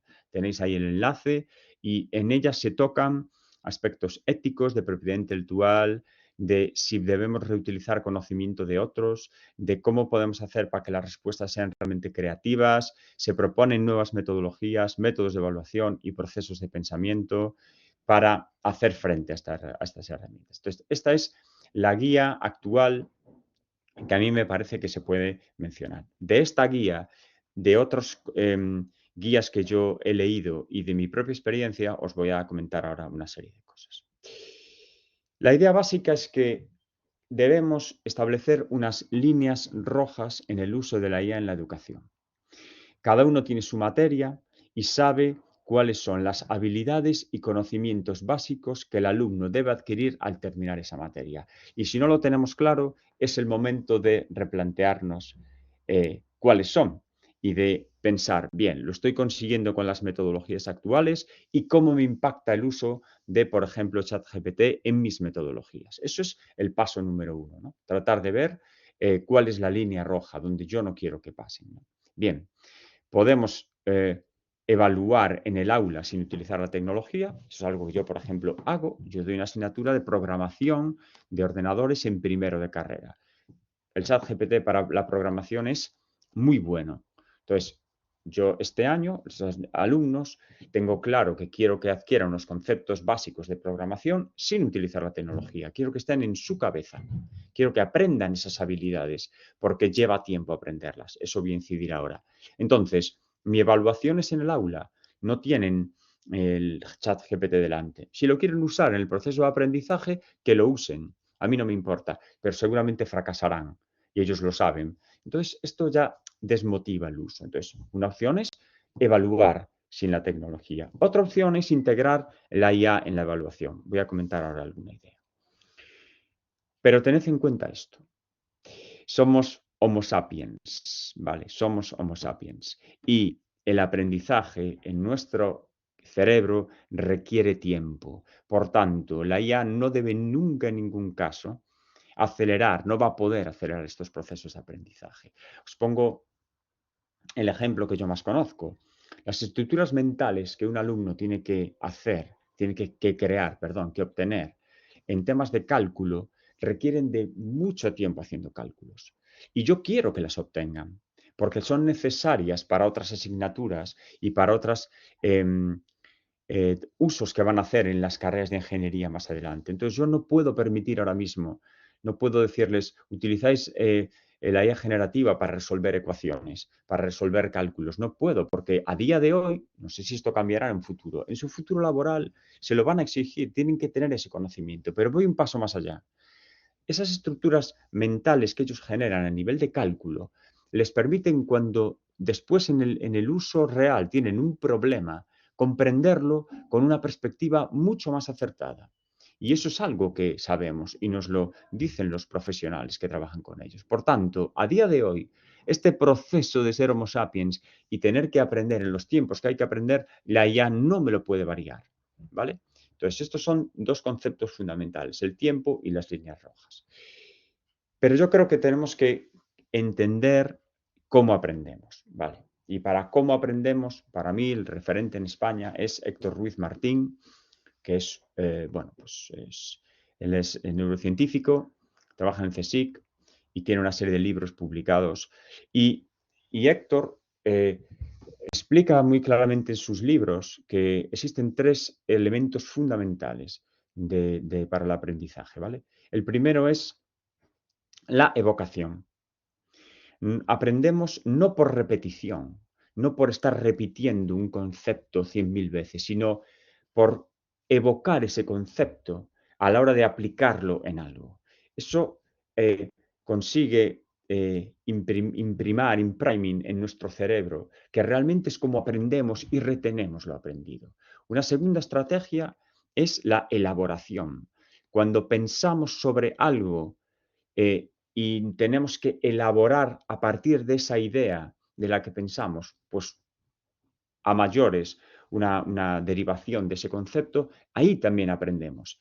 Y cuando transferimos, es decir, cuando conseguimos abstraer, cuando aquello que aprendemos lo tenemos que aplicar en diferentes casos, entonces no nos queda más que entender los fundamentos de ese concepto. La transferencia, la elaboración y la evocación son las maneras en las que los humanos, como Homo sapiens que somos, aprendemos. Y esto no lo podemos cambiar. No lo podemos cambiar. Entonces, la IA no puede sustituir estas tres estrategias. Y así es como aprendemos. Entonces, la pregunta aquí sería, ¿no deberíamos darle una vuelta a este conocimiento memorístico por repetición? Porque no va a verse beneficiado por el uso de inteligencia artificial y no vamos a conseguir un mejor aprendizaje de nuestros estudiantes que utilizando estas tres estrategias. Entonces, ¿por qué no podemos utilizar la IA como parte previa y luego evaluar a nuestros estudiantes en base a estas estrategias? Y voy a ejemplos. Os pongo un ejemplo. Imaginaos que pedís el uso del chat GPT para la realización de un trabajo que hasta ahora hacían por los estudiantes fuera del aula. Vale, tenéis el miedo de que os lo copien. Perfecto, es normal. Pero luego hacemos una evaluación en el aula, una defensa individual, una defensa por parejas, un trabajo en el aula, sin chat GPT. Y lo que cambiamos es que nuestra evaluación va sobre un caso real en el que tengan que aplicar lo aprendido o en lo que estaba en ese trabajo, en otro contexto o en varios contextos para favorecer la transferencia. Trabajamos sobre la evocación, sobre la transferencia y sobre la elaboración. Incluso podemos evaluarle el proceso en el cual siguieron para obtener una solución. Eso les va a hacer tener que pensar muy bien cuál es el problema, cuál es la solución y cómo tuvieron que llevarlo a cabo. Vale, entonces, no es tan catastrófico con este planteamiento el uso de ChatGPT para la realización del trabajo, porque luego la evaluación va por otro lado. Y lo que es más importante, como es así como aprenden, si son capaces de demostraros con esta manera de evaluar que son capaces de resolver el problema, os puedo asegurar que van a aprender exactamente lo mismo. Bien, otro concepto, utilizamos el chat GPT como herramienta de debate. Entonces, el alumno tiene que debatir con ChatGPT, interactuar con él y lo que le evaluáis es el proceso. ¿Qué prompts utilizó? ¿Qué preguntas le hizo? ¿Qué puntos él dudó y tuvo que rehacerlo? Esto te da una idea de si realmente lo único que está haciendo es tratar de copiar o si realmente ha entendido el concepto y está debatiendo en aquellos puntos. Entonces, una vez que consigues esto, si lo que le evalúas es el proceso, de nuevo estarás haciendo una integración de la IA generativa en tu proceso de educación. Y ya voy terminando. Esto es importante porque tenemos que tener en cuenta que hay una serie de learning skills que se supone, ¿no? Estas habilidades del siglo XXI, como el pensamiento crítico, la creatividad, la colaboración, la comunicación, que son muy importantes y que tal vez no hemos pensado cómo integrarlas en nuestras asignaturas. Pues a lo mejor es el momento. Y la IA en este caso no tiene por qué ser un problema, sino al contrario, nos puede ayudar. Hasta ahora estuve hablando de la IA generativa en la educación, ¿vale? Y solo por daros una última pincelada de hacia dónde vamos, voy a hablar un poco de los sistemas de tutorización inteligente. Este tipo de sistemas de tutorización inteligente tratan de afrontar este problema que se ve en esta viñeta, ¿no? Y es que no todos a lo mejor tenemos que aprender de la misma manera ni ser evaluados de la misma forma. Es un tema polémico, pero van por aquí, ¿no? Es decir, se trata de proporcionar un aprendizaje más personalizado al estudiante, ¿vale? Y de ayudar al profesor en la realización de una serie de tareas repetitivas, de tal manera que el profesor puede centrarse más en una enseñanza más globalizada, en una serie de habilidades. Y el, por ejemplo, poner ejercicios adaptados al nivel del estudiante, que puede ser muy beneficioso para su aprendizaje, lo hace la herramienta de manera automática. Vale, entonces tratan de mantener el interés y adaptar los contenidos al nivel, y para ello muchas veces tienen que capturar datos. No tienen por qué ser datos biométricos, por ejemplo, captados con una cámara. Pueden capturar datos sobre qué tal lo va haciendo un estudiante, por ejemplo, ¿no?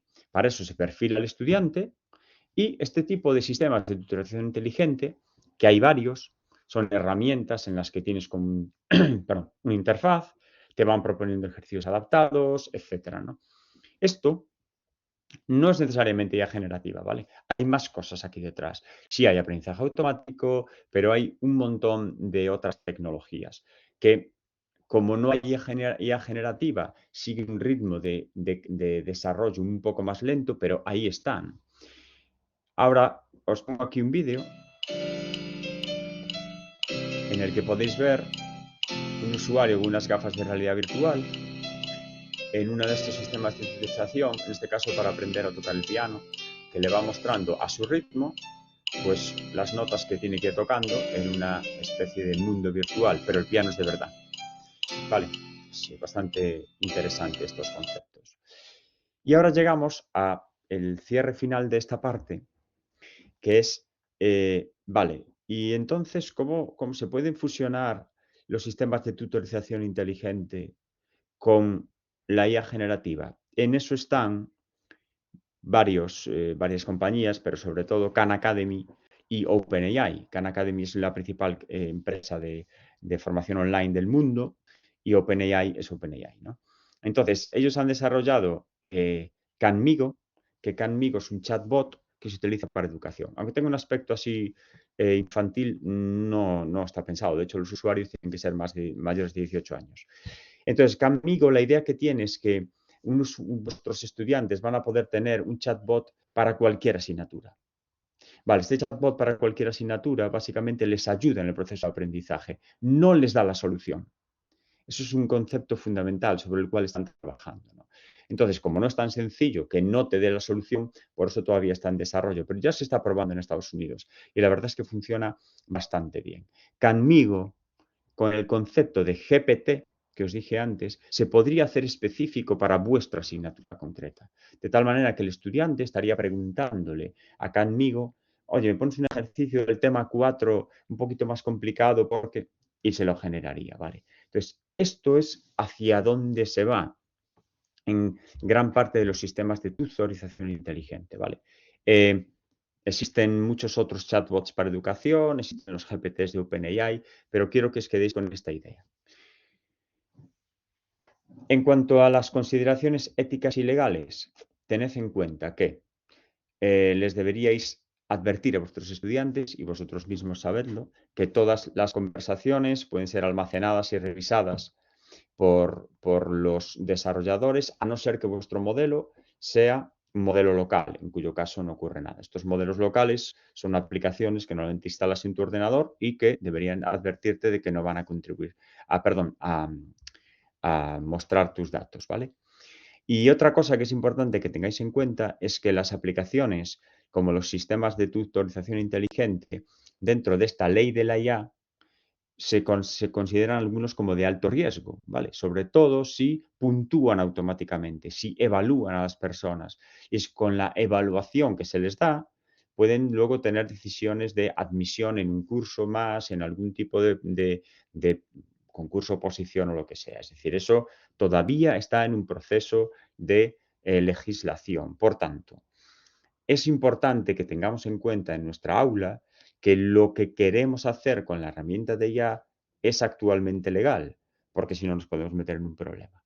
Yo tendría cuidado con los sistemas de tutorización inteligente y los sistemas de evaluación automático, mucho cuidado, y el resto de herramientas, pues sabiendo las limitaciones de privacidad.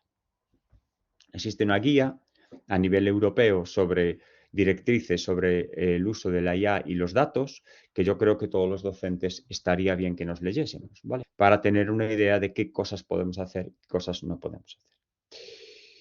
Conclusión. Bueno, pues a modo de conclusión, creo que cada profesor tiene que analizar el contexto de su materia, ¿vale? Tiene que conocer qué posibilidades dan estas herramientas, tanto a ellos como a sus estudiantes, y analizar sus metodologías, ver si impactan o no impactan y ver si esas líneas rojas que comentaba antes las estamos cruzando. Si las estamos cruzando, no podréis utilizar la idea generativa, pero si no, a lo mejor tenemos que tratar de integrarla, porque es lo que viene, un cambio en muchas de estas metodologías. Y casi siempre me gusta poner esta frase final de usa la IA para pensar contigo, no para pensar por ti, que entronca de nuevo con la línea inicial mía, que es la IA al servicio del humano y el Human Augmentation que os comentaba antes.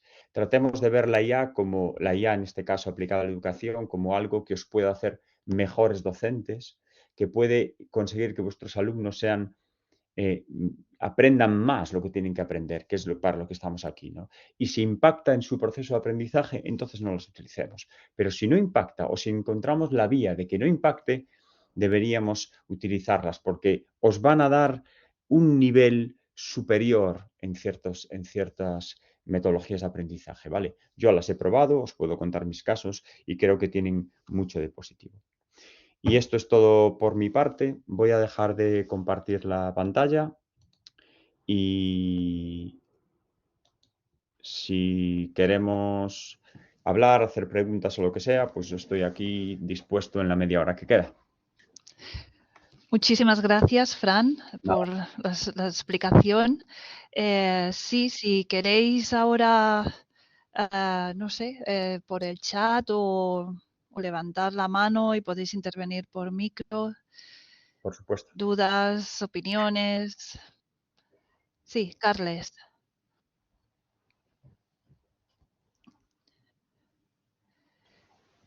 Hola, ¿sí? Hola. Hola. Buenos días. Buenos días. En primer lugar, sí. Muchísimas gracias por tu brillante exposición y a la vez un poco amenazadora sobre todo si tenemos en cuenta el actual statu quo docente, ¿no? Yo voy a ir al grano, Fran. Sí. Ya hace tiempo que yo quiero aliarme con la IA, pero yo soy profesor de Derecho, pero actualmente, y según nuestra universidad, se nos exigen 3 evidencias evaluativas para la completa evaluación del alumno. Y una de ellas, precisamente por razones que ahora quiero obviar, pero que creo que entre todos las entenderíamos, se trataba de, dado un artículo de revista científica, analizar su contenido y sobre todo, en la parte final, que es lo que yo realmente valoraba, era aportar una visión personal y crítica sobre el contenido de esa lectura. Una lectura que evidentemente les facilitaba introducirse en un lenguaje que hasta entonces, estoy hablando de primero de Derecho, primer cuatrimestre de Derecho, que vienen de la escuela. Empezarse a adentrar, por tanto, en un lenguaje propio de los juristas, etcétera, etcétera, y también excitar pues, el pensamiento crítico, ¿no? Obviamente exigiéndolo a su nivel. Por lo que tú nos has contado y por lo que yo he leído, desde luego el ChatGPT es como un misil en la línea de flotación de esta evidencia evaluativa, porque incluso pueden enmascarar, porque desde luego se ve cuando se escribe el propio alumno o escribe a través del GPT, ¿no? Pero como también se puede enmascarar, como tú nos has enseñado en ese ejemplo, dice, oye, para alumnos de bachillerato, ¿no? Entonces, sencillamente quería compartir esta, entre comillas, angustia y pedirte si realmente hay alguna alternativa para seguir utilizando esta evidencia evaluativa que, y acabo, insisto, me parece muy pedagógica y propedéutica. Es decir, excitar la visión crítica y adentrarlos en el lenguaje propio de los juristas. Mira, yo en el caso que tú me comentas, y sin ser un experto, creo que es una línea roja para ti. Es decir, si tú crees que el estudiante, eso es lo que debe obtener, esa visión crítica, evidentemente, si le permites hacerlo con la metodología que utilizabas antes, lo va a hacer con el GPT y no estoy seguro de que lo puedas distinguir. O sea que eso a día de hoy no te valdría, no es válido. Pues ya está, esa es la línea roja. Alternativas, ¿no? Yo siempre trato de hacer el mismo planteamiento. La alternativa puede ser, bien, pues les voy a decir que lo hagan y me da igual que lo hagan con el GPT, pero luego les voy a poner una segunda o una tercera casuística equivalente, similar, en el aula. En el aula, pero no hace falta que sea en oral, es decir, en el aula, a ver si lo que han aprendido con el GPT, si el GPT se lo ha hecho, no han aprendido absolutamente nada, pero si realmente del proceso de hacerlo con el GPT han aprendido, bueno, pues en estas casuísticas equivalentes a la otra, pero no la misma, habrán sido capaces de extraer esa información básica. Y entonces sí, por un lado te estoy diciendo, vale, pero vuelvo a un trabajo, a una evaluación tradicional. A día de hoy no sé otra manera, porque hay que limitarles el acceso a la tecnología, con lo cual no la pueden tener delante, es así de sencillo. Entonces, en el aula no la tienen delante, tú lo puedes controlar. Y les planteas algo equivalente a lo que hicieron, pero con otra casuística. Te aseguro que si han utilizado el GPT únicamente para darle la solución, no te lo van a resolver. Entonces, lo que está ocurriendo, y no soy solo yo, hay más evidencias de estos profesores, es que esto lo que ocurre es que el estudiante, cuando sabe que eso es como tú le vas a evaluar y sabe que no le compensa hacer ese uso del GPT, mayoritariamente hacen un uso positivo del mismo. Es decir, no estoy diciendo que ya no lo vayan a utilizar en su casa, estoy diciendo que lo usan con una actitud un poco más crítica para seguramente quitarse algo de trabajo de su parte, pero sabiendo que no les va a valer de demasiado, ¿vale? A mí me ha ocurrido en los 2 últimos años que lo llevo haciendo. Y al final los estudiantes dicen, esto me sirve de poco porque me va a evaluar en una casuística similar. Entonces, bueno, puedo hacerlo, pero me estoy engañando a mí mismo. Y se engañan a sí mismos, ¿no? Eso es lo que básicamente ahora mismo, a día de hoy, se está haciendo. Entonces, en el aula, tratar de hacer una evaluación más tradicional, sin la herramienta, aunque se la dejes utilizar fuera. Porque, vuelvo a decir, creo que el caso que tú me pones, y les pasará a más profesores, es una línea roja el que adquieran esa habilidad de su parte, con lo cual no puedes sustituirlo por el GPT a día de hoy. Gracias, Fran. Nada, a vosotros.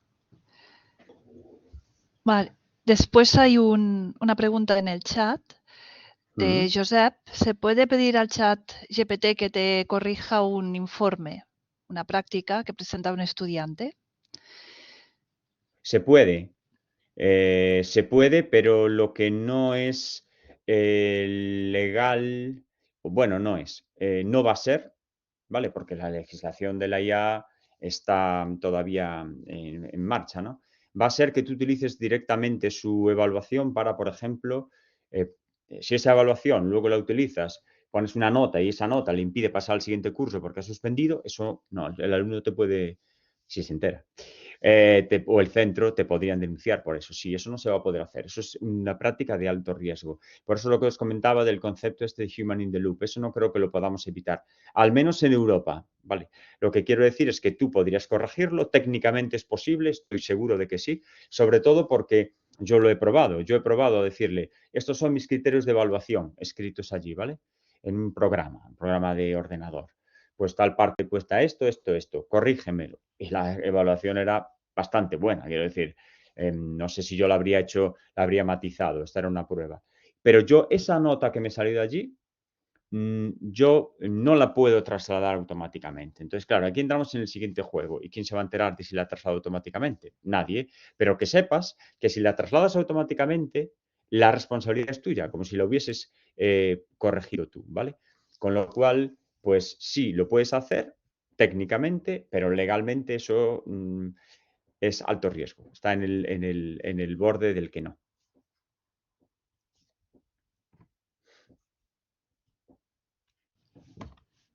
Vale. Bueno, ahora van saliendo más preguntas Sí, en el claro. chat. Vale, Federico, si sería ético alimentar al chat con una evaluación que produzca un estudiante. Bueno, Mira, sí, a ver, aquí hay que tener en cuenta otra cosa. Nosotros estamos hablando de ChatGPT continuamente. ChatGPT tiene una parte ética que va más allá de lo que estamos diciendo aquí, y es que los datos que tú subas ahí del estudiante les quedarían los de OpenAI. Eso sí que yo no lo haría, es decir, me parece que éticamente eso es muy peligroso, ¿vale? Otra cosa es que tú utilices un modelo local. Una de las tendencias a las que se espera que vayan las universidades para no depender de OpenAI es que te permitan tener instalada de la propia universidad, el problema es que lo tiene que mantener alguien, modelos de lenguaje en la universidad. Estos modelos de lenguaje se usarían en el entorno universitario, ¿no? Como se utilizan otras herramientas, Moodle o lo que sea. Entonces, si esto ocurre, tú sí podrías alimentar este modelo. Podrías alimentar este modelo con datos de tus estudiantes, información confidencial, para utilizar eso para lo que tú consideres. Es decir, si el uso ético entiendo que te refieres a que los datos son del estudiante. Ahora, que tú internamente creas que, por ejemplo, hay una práctica muy buena y la quieres utilizar como referencia para que otros estudiantes les corrija la suya, eso debería ser perfectamente válido dentro de este contexto de modelos acotados a un entorno universitario. El problema es que ahora estamos en este punto que estamos utilizando herramientas que son propietarias y eso es peligroso.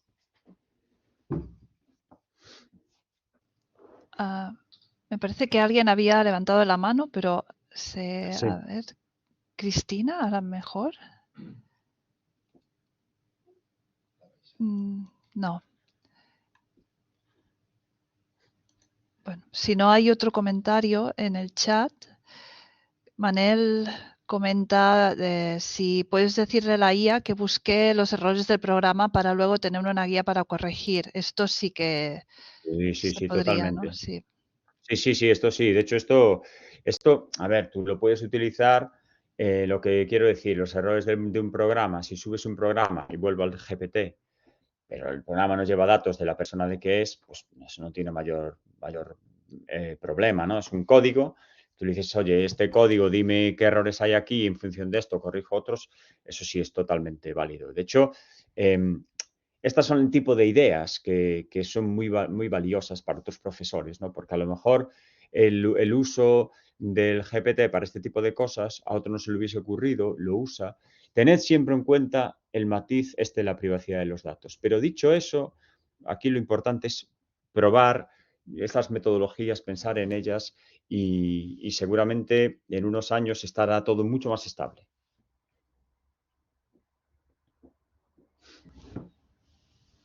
Vale, más preguntas. opiniones.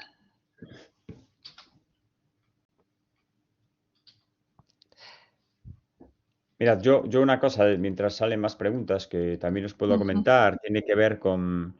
Yo no sé si en vuestra universidad tenéis el Office, este 365 de Microsoft o no. No sé si es oficial en la universidad, ¿no? Sí, pues, Sí, vale, pues que sepáis, ¿no? Porque bueno, estuve hablando con los servicios informáticos de mi universidad y Carlos, mi compañero en Castilla-La Mancha, y creo que están haciendo una especie de negociación a nivel nacional, porque aquí la cuestión es que ellos para poder tener el copilot puede ser muy útil para el profesor, ¿vale? Y el copilot es de pago. Entonces, ¿qué ocurre? Que hay una tarifa que creo que son 30 euros por mes y por usuario. Eso es inabordable para las universidades. Imaginaos lo que sería eso, ¿no? Entonces, están tratando de llegar a un acuerdo con Microsoft para que en el corto plazo los profesores podamos, de nuestro bolsillo, pagar una cuota muy inferior, a lo mejor 6 euros al mes, 10 euros al mes. Los profesores que quieran, pues lo podrán utilizar. Claro, ir a coste cero a día de hoy es imposible, a día de hoy, aunque los precios han bajado mucho. Y eso es un poco a lo que se tiende. Entonces, podríais tener integrado en el Word, en el Excel, en el PowerPoint, en el Teams, y decirle que os genéreme una reunión con los 4 que están en el equipo, lo que sea, bla, bla. Bueno, todo este tipo de cosas, ¿no? Entonces, yo creo que a nivel de productividad es interesante, porque yo veo una línea muy importante que nos tienen que potenciar las universidades, ahora hablo a nivel de política de universidad, y es la burocracia, es decir, nos tienen que tratar de dar herramientas para disminuir la carga burocrática que tenemos los docentes. Entonces, las herramientas de IA, en este caso del ChatGPT y otras equivalentes, el Copilot, nos podría ayudar enormemente. ¿Vale? Imaginaos que me mandan a hacer, pues, un informe de cada cierto... A mí me ocurre en mis proyectos de investigación. Yo tengo que hacer informes que son casi todos ellos muy repetitivos y me mandan poner cómo contribuyó tu proyecto a la sostenibilidad de no sé qué, de bla, bla.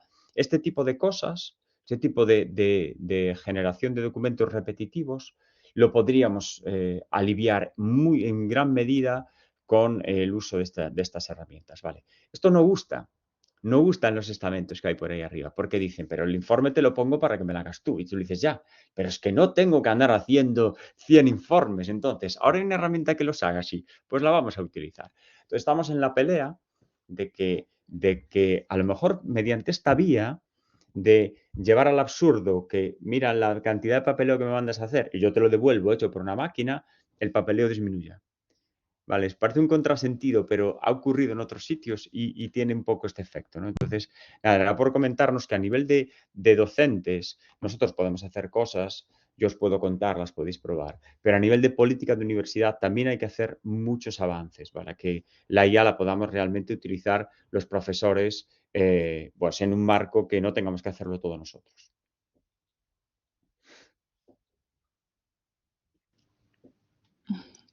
sí, ahí. Bueno, supongo que estás viendo el chat, ¿no? Ponen que sí, que ojalá tengas razón y que has dado en el clavo. Sí, sí. Claro, claro, claro, efectivamente. Sí. Más cosas. A ver, Carolina. Para evitar detectar el recurso indebido de estudiantes de la IA, ¿no? Para generar los trabajos finales de grado o de máster, tesis, sí. Sí, es más difícil, ¿no? Chequear si han aprendido mediante la realización de actividades de comprobación en clase o, bueno, supongo que también Claro. mediante tutorías o preguntas, ¿no? O en... Sí, bueno. A Sí, ver, sí. los trabajos fin de grado y fin de máster sí que son un problema que todavía está abierto, porque la redacción de esos trabajos, claro, aún sigue pues es una metodología bastante clásica, ¿no? Tú haces el trabajo, me lo escribes, yo lo reviso y lo presento, ¿no? Y se valora la memoria, claro. Las herramientas de detección de plagio funcionan regular, es fácil saltárselas y aunque si el alumno no tiene mucha práctica, la primera versión que entrega es fácilmente detectable. Bueno, pues ya lo conocéis al alumno, el estilo que utiliza, estas cosas. Pero sí es verdad que él le puede asignar un rol diferente cuando lo escribe, entonces no va a ser tan fácil de detectar. Vale, entonces aquí eso es un problema. Por ejemplo, ocurre una cosa parecida con las revistas. Las revistas te dicen, no puedes utilizar la IA para generar nada de la parte de introducción, pero no tiene manera de comprobarlo. Esa es la realidad. Le pasan algunos detectores de plagio, pero os aseguro que no les funcionan. Y les están empezando a llegar muchos artículos que están básicamente generados por la IA, porque es muy difícil de detectar. Entonces, esto a día de hoy no está resuelto, ¿vale? Hay ideas de ponerle como una marca de agua a lo que generan las herramientas, pero esto tampoco ha funcionado del todo bien porque este concepto de la IA abierta, código abierto, hace que mucha otra gente tenga la capacidad de quitar esa marca de agua. Entonces, bueno, al final es un tema bastante complicado. A día de hoy yo no le veo solución. La cuestión es, tendremos que potenciar más lo que decía Noemí, tendremos que potenciar de alguna manera menos la escritura de esa memoria, la escritura formal de la memoria hasta que esto tenga solución, darle más peso pues, a algún tipo de entrevista personal, al análisis de los datos, análisis de resultados y la presentación. Es decir, si el estudiante ha hecho toda la redacción él solo y todo el resto del trabajo lo ha hecho perfectamente, eso le supone suspender. Le estamos valorando que redacte. Vale, eso es una primera cuestión. Le estamos valorando que haya hecho el trabajo. Vale, ha hecho el trabajo. En la presentación le valoramos por el trabajo que ha hecho. Entonces, lo que quiero decir es que el papel de la memoria en sí misma, en la nota final, con las herramientas de IA, hay que repensarlo. Yo no tengo la solución para eso, porque no solo afecta a ella, afecta a muchísimas otras cosas. Perdón, y en este sentido, que me acordé ahora, sabéis que uno de los grandes problemas que tiene el uso de IA generativa es que estamos poblando la propia red, ahora Internet, de textos generados por ella. Vale, esto es lo que se llama la homogeneización del conocimiento. Entonces, cuando tengamos los nuevos modelos que estarán entrenados hasta 2023, gran parte del contenido de esos modelos viene generado por ellos mismos, ¿no? Entonces, esto puede llegar a un absurdo en un futuro, con lo cual la generación de textos con la IA generativa tiene cambios bastante más profundos únicamente que los plagios, ¿vale? Es una cuestión que afecta todo el desarrollo digital de textos y esto es algo que no nos habíamos planteado.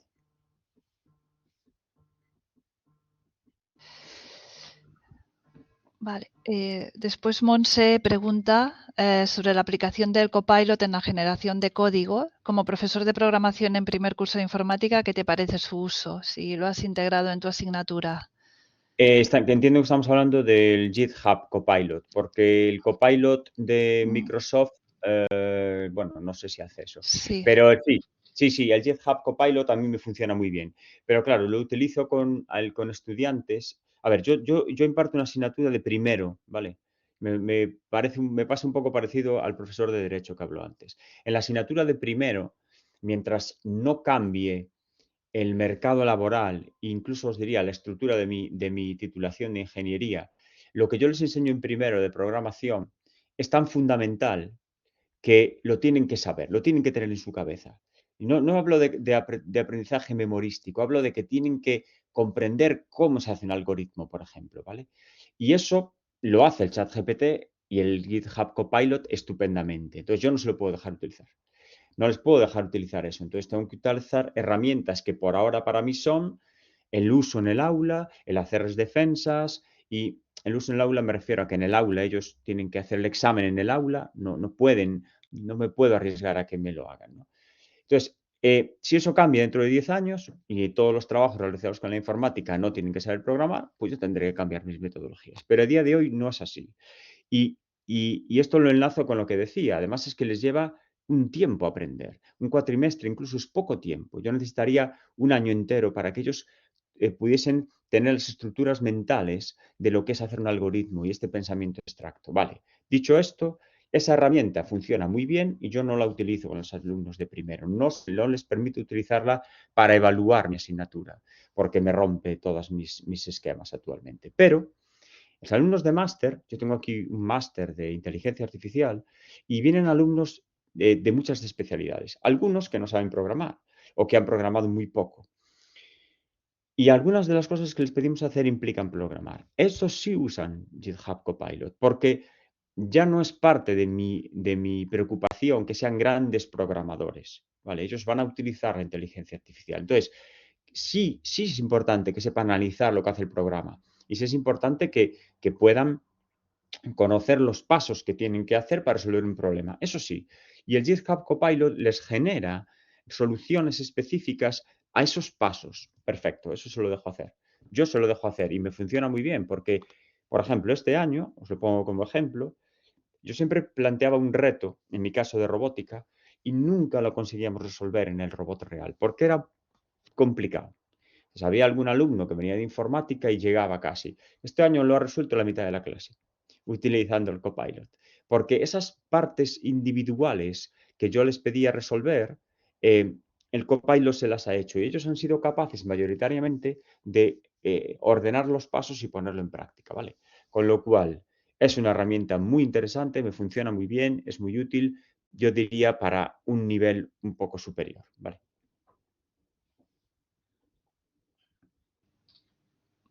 Vale, después Natalia pregunta por una IA que podamos introducir tablas que cambie el contenido, el orden, porque lo tienen que hacer a mano, ¿no?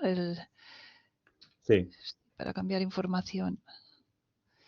Sí. A ver, estoy seguro, si quieres lo busco ahora, de que hay un GPT que hace esto, ¿vale? Porque yo sé que en la tienda de... A ver, lo del GPT funciona así. Os voy a compartir un momento mi pantalla, un segundo, ¿vale? Me das permiso, ¿verdad, Noni? Solo para enseñarles un momento a hacer una cosa. Sí, Mirad, puedes sí, compartir. vale. Voy a compartir esta. Vale, vamos a ver. Esta es la tienda, ¿vale? Yo tengo una licencia que os digo que pago 20 euros al mes por el GPT, porque el GPT-4 me resuelve muchísimas más cosas que el 3.5, ¿vale? Esa es la razón fundamental. Y aquí tienes la tienda de GPTs, explorar GPTs. Entonces, si vas a productividad, pues aquí tienes un montón de GPTs específicos. Entonces yo, sin haberlo hecho nunca, supongo que si le hablo de tablas, me saldrán Table Maker, Table Extractor, Data Visuals for Academic Publishing. Bueno, estoy seguro de que existe algún GPT, lo podemos buscar, que hace exactamente lo que pedís. A partir de una tabla, hacer todo tipo de análisis, etcétera. Incluso el Copilot de Excel lo hace. Ese te lo hace. Hace básicamente cualquier operación que esté en uno de los menús de Excel, te la hace. Esa es la idea, sin tú tenerlos que buscar por ningún sitio. Importas documentos de casi cualquier formato que esté soportado por el Excel y lo puedes hacer. Entonces, bueno, la cuestión es que habría que venir, si no queremos darle demasiadas vueltas, habría que venir a estos GPTs y buscar por uno que gestione tablas, ¿vale? Sé que los hay seguro y sé que el del Copilot también lo hace, pero bueno, yo no he utilizado ninguno en concreto porque no me hizo falta.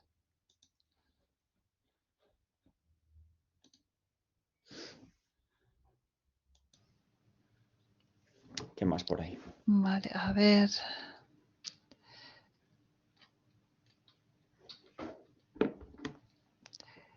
Sí, Josep, enviaremos también la presentación. O sea, Sí, tendréis, por sí, supuesto. aparte de la grabación, la presentación. Vale. ¿Más preguntas o observaciones? Bueno, gracias también a todos por haber participado en el curso.